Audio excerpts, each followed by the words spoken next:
Oke, halo guys, kembali lagi kita di channel Payung University. Di sini kembali dengan saya Mustika Edi. Kita akan membahas terkait pusat studi desa IAIN Metro. Dan di sini sudah bersama saya Bapak Dharma Setiawan. Ya, ini menjadi pertemuan kita untuk yang sekian kali. Tapi di sini kita tidak akan membahas terkait pemberdayaan Damraman ataupun Payungi ya. Kemarin kita sudah membahas terkait Damraman dan Payungi. Untuk kali ini kita akan lebih memfokuskan terkait gerakan baru yang dibikin oleh Pak Dharma Setiawan, yaitu Pusat Studi Desa IAIN Metro. Apa kabar Bapak Dharma Setiawan? Sehat? Sehat, Bung Mus. Oke. Menarik sih sebenarnya kita membahas terkait Pusat Studi Desa ini, Pak. Saya lihat di postingan Bapak selama ini kan gencar mengkampanyekan terkait Pusat Studi Desa IAIN Metro. Nah, tentu menjadi pertanyaan bagi saya tentunya, terutama bagi teman-teman, apa sih sebenarnya pusat studi desa? Tapi sebelum kita berangkat ke sana Pak ya, kita berbicara dulu terkait desa di masa depan. Bagaimana menurut Bapak desa di masa depan? Desa di masa depan, pasca Undang-Undang Desa, desa punya peluang untuk mengembangkan potensinya.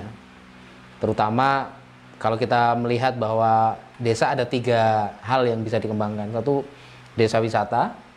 2 adalah desa budaya. Dan ketiga adalah ruang kreatif. Nah, dari ketiga hal ini saya kira kita punya pengalaman bagaimana mengembangkan potensi desa melalui wisatanya. Dan itu bergantung pada SDM yang ada.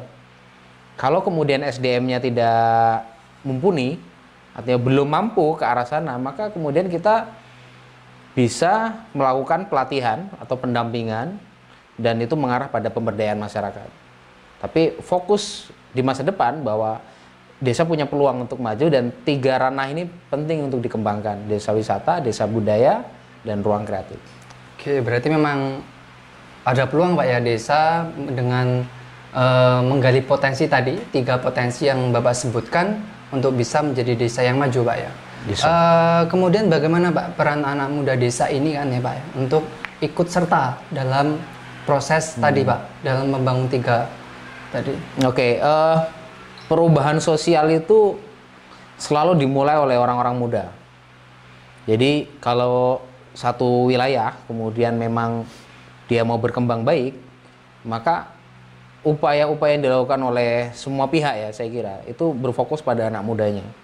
Nah, saya melihat di beberapa channel-channel YouTube yang lain, misal perubahan-perubahan yang ada pada desa-desa itu selalu diinisiasi oleh orang-orang muda.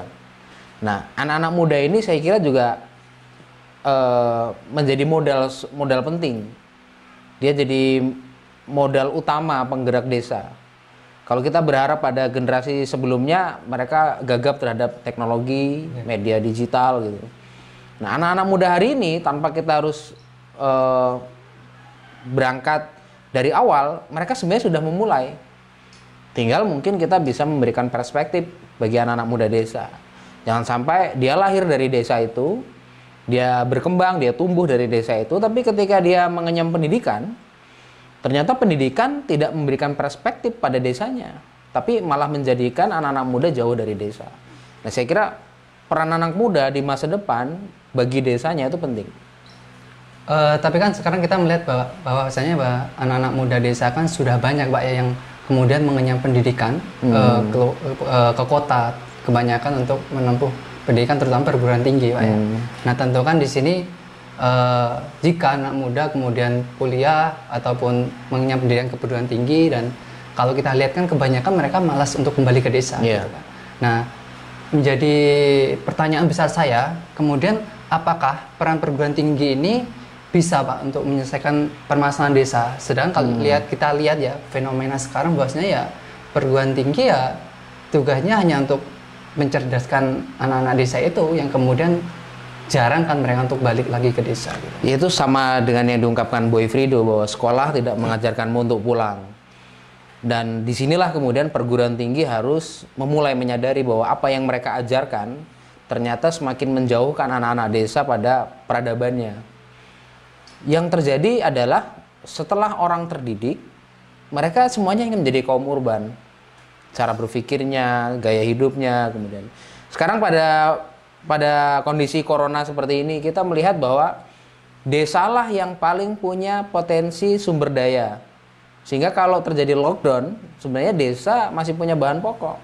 Tapi kita lihat Jakarta, kemudian kota-kota besar lainnya itu mereka memilih pulang. Karena apa? Desa itulah menjadi tempat harapan terakhir tatkala sumber daya alam sudah mereka habiskan, hanya ada hutan beton.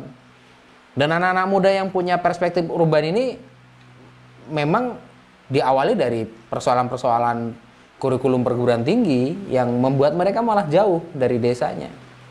Nah, ini peran perguruan tinggi juga pada akhirnya harus mengembalikan cara berpikir yang ya flashback ke belakang bahwa desa lah yang sebenarnya memberikan banyak hal. Nah, kita lanjut ke pertanyaan selanjutnya Pak ya, untuk kita sekarang membahas sedikit ya Pak terkait payungi dan damraman gitu Pak. Ini kan menjadi sebuah pemberdayaan yang pernah Bapak lakukan bersama komunitas kan Pak ya. Nah, kalau kita melihat pengalaman yang telah Bapak lakukan, bagaimana berkaca dengan payung ini, apa yang sudah dilakukan oleh Bapak dan teman-teman mulai damraman dan payungi untuk terutama ya Pak untuk ekonomi desa? Oke.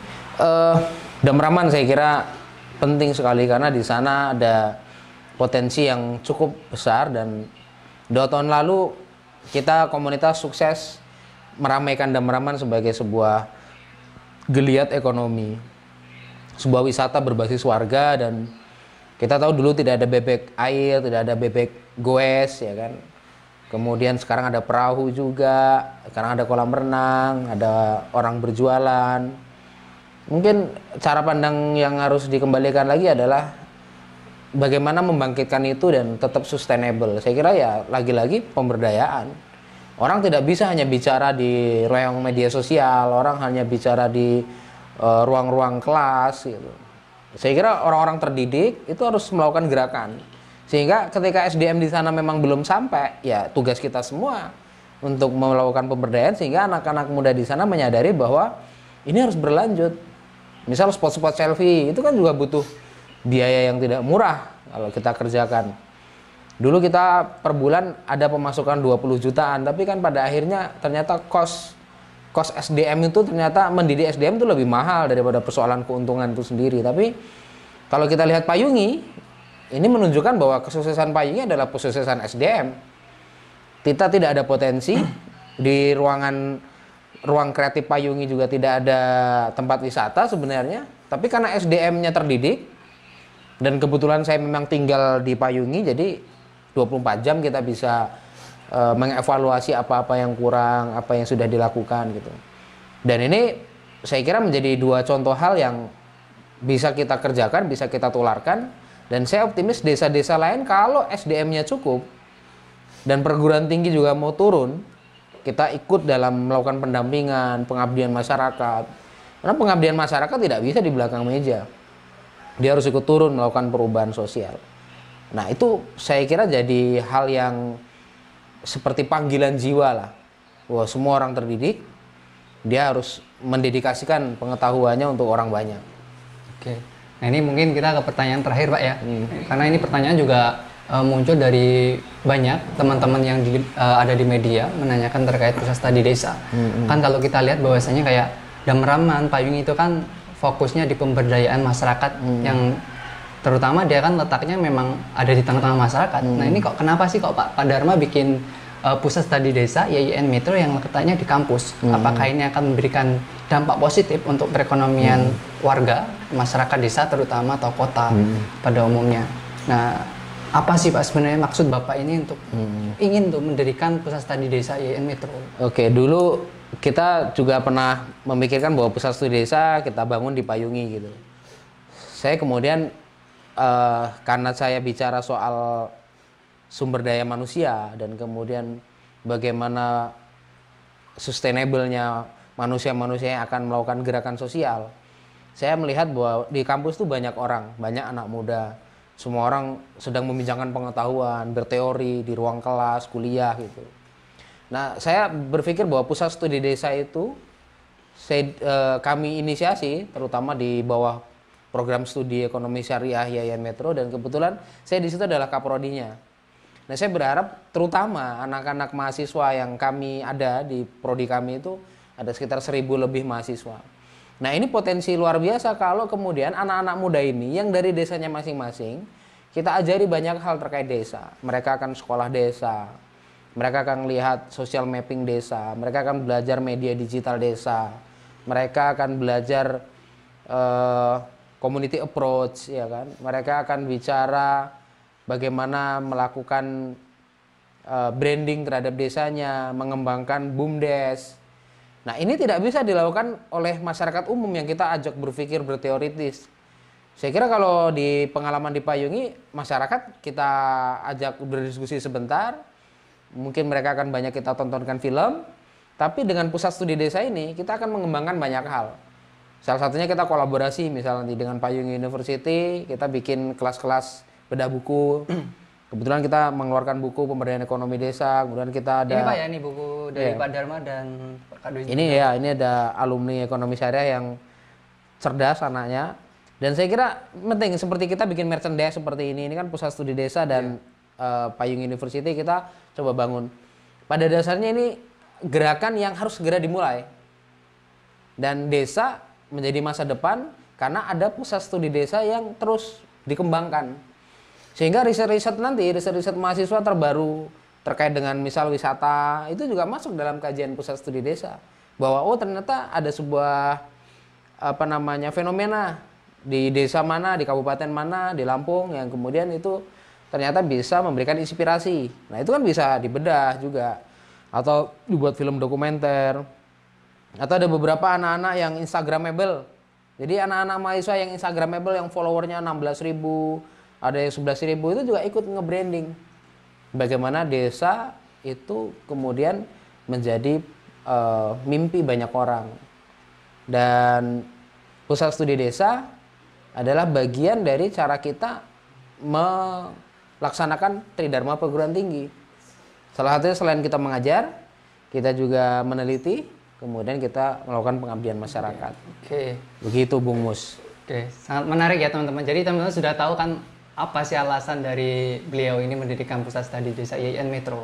Dan ini cukup menarik, sudah ada beberapa merchandise dan saya lihat juga baju yang dia kenakan ada pusat studi desa. Pusat studi desa. Untuk buku ini sudah bisa dijual belikan, Pak? Ini dijual umum dan kemarin udah tinggal berapa itu. Kita mau cetak yang kedua. Oke, teman-teman yang mau pesan buku ini nanti saya letakkan deskripsi untuk pesan nomor WA dan nanti kita bisa pesan di nomor. Ini yang beli jauh-jauh loh, dari Jawa, ada dari Sulawesi. Luar biasa. Kemarin ada yang dari Aceh gitu. Ya mudah-mudahan ini bisa menjadi pengalaman banyak orang. Ya, bisa jadi ya pengalaman kami lah yang kecil seperti ini tapi bisa menginspirasi banyak orang.